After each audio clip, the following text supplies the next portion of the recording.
자, 오늘 참고 사건도 한번 소개를 해드리겠습니다. 여러분 이거 많이 궁금하시죠? 내가 빌린 채무 3개월 내 최근 채무다. 원래는 1년 이내 채무를 최근 채무라고 하는데 그 중에서 특히 3개월 이내에 빌린 돈을 법원에서 예의주시하거든요. 근데 내가 빌린 돈이 3개월 내 채무다. 이거 문제가 되지 않는가? 두 번째는 심지어는 이자도 안 냈다. 이자를 한 번 냈거나 또는 한 번도 내지 않았다. 이거 이자를 몇 번 더 내야 되는가? 세 번째 문제는 전부 최근 채무인데 심지어는 그거 도박으로 다 탕진을 했다. 그래도 개인회생을 해도 되는가? 이거 내가 생각해도 개인회생 하면 안 될 것 같다. 네 번째는 이 판국에 죄송한데 1인 생계비만 하기에는 먹고 사는 게 너무 힘드니까 추가 생계비나 부양가족 같은 거 공제를 좀 할 수 있는가? 오늘 사건의 채무자가 처음에 이런 것들을 궁금해 하셨거든요. 물론 이분도 개인회생을 하러 와서는 많이 후회를 하셨습니다. 왜 도박에 손을 대가지고 이 지경까지 왔는지 하루하루 자기 자신을 너무 원망했다.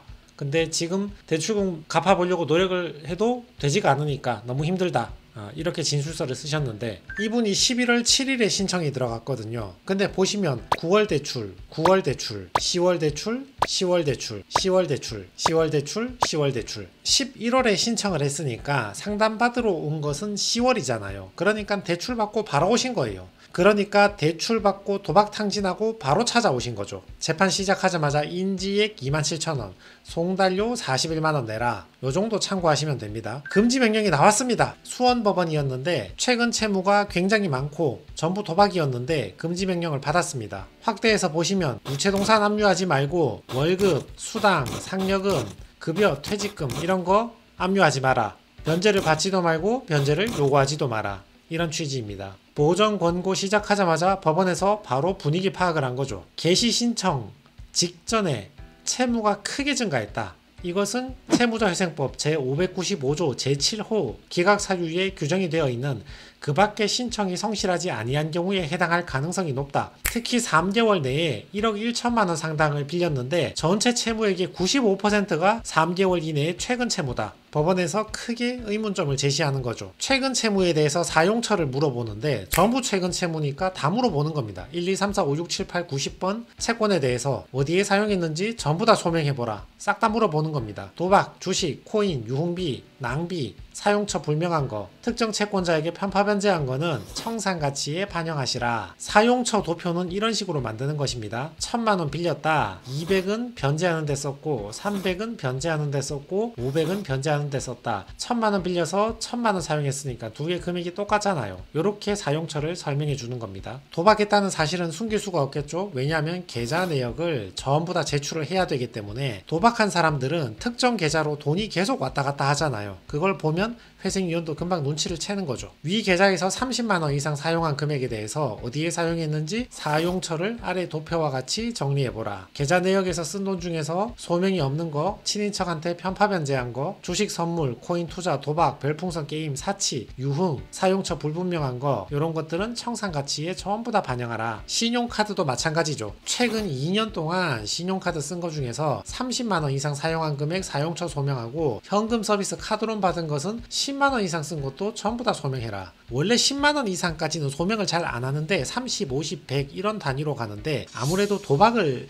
했다는 것이 워낙 강한 의심이 들고 거의 확실시 되는 상황이니까 돈 10만원 쓴 것까지 전부 다 소명해보라 그런 뜻이죠. 그 소명 결과 도박, 사치, 사용처 불명, 특정 채권자한테 편파 변제한 거는 전부 청산가치에 반영하라. 법원도 이미 눈치를 채고 있는 겁니다. K뱅크에서 바로 태클이 들어옵니다. 빌리자마자 2개월도 안 돼가지고 개인회생을 바로 신청했지 않느냐. 반사회적인 행동이다. 개인회생을 기각하여서 선량한 채권자의 이익을 보호해 주시기 바랍니다. 최근 채무는 이게 문제입니다. 채권자가 격분을 합니다. 금융권인 경우에는 이의 신청이 많이 들어오고요. 개인 같은 경우에는 감정적으로 격분하고 분노하고 사기죄로 고소를 많이 합니다. 당연하죠. 개인 같은 경우는 더 화가 날 거 아니야. 어제 나한테는 생활비 필요하다고 빌려가 놓고 한 달 있다 개인회생 바로 들어가면 너 그 돈 어디에 썼냐? 한 달 만에 다 썼다면 대체로는 도박이나 이런 걸로 탕진한 경우가 많이 있겠죠. 그걸 알게 되면 당연히 화가 나고 고소를 하겠죠. 계좌 내역 전부 다 제출을 해야 됩니다. 은행별로 활동성 계좌, 비활동성 계좌 뭐가 있는지 조회하면 다 드러납니다. 감출 수가 없습니다.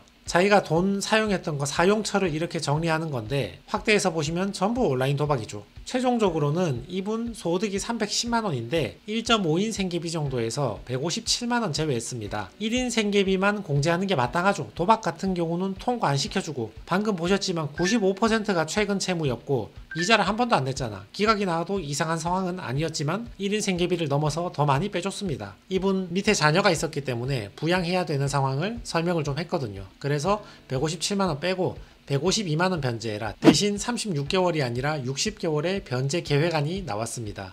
9,100만원 정도 변제하게 됩니다. 변제율이 80%입니다. 전체 채무액 1억 1,400만원 중에서 9,100만원 변제하고 나머지는 탕감입니다. 개인회생을 하지 않았다면 법정이자나 연체이자가 계속 발생할 수 있었는데 개인회생하면 그게 발생 안 한다는 것까지 고려하면 변제율은 80% 그 밑으로 내려가게 됩니다. 결국 수원법원이었는데 개시 결정을 받았습니다. 다시 정리해 봅시다. 전부 다 3개월 이내의 채무다. 방금 보셨지만 채무자회생법 그 밖에 신청이 성실하지 아니하는 경우에 해당해서 기각이 될 수도 있지만 법원에서 사정을 봐줘서 통과를 시켜주는 경우도 많이 있다. 이자를 한 번도 내지 않았으니까 채권자가 당연히 격분을 하고 이의신청을 하고 고소를 할 수 있겠죠. 그렇지만 이의신청 답변만 좀 잘 써주면 이자를 내지 않았다 하더라도 방금과 같이 통과하는 경우도 있다. 그 사용처가 전부 도박이라 하더라도 마찬가지입니다. 다만 도박이니까 36개월이 아니라 60개월로 변제 계획안이 나올 수 있고 1인 생계비가 25년 기준으로 143만원인데 이거보다 더 낮게 내려갈 수 있겠죠. 물론 방금 사람은 이거보다 더 높게 올라갔죠.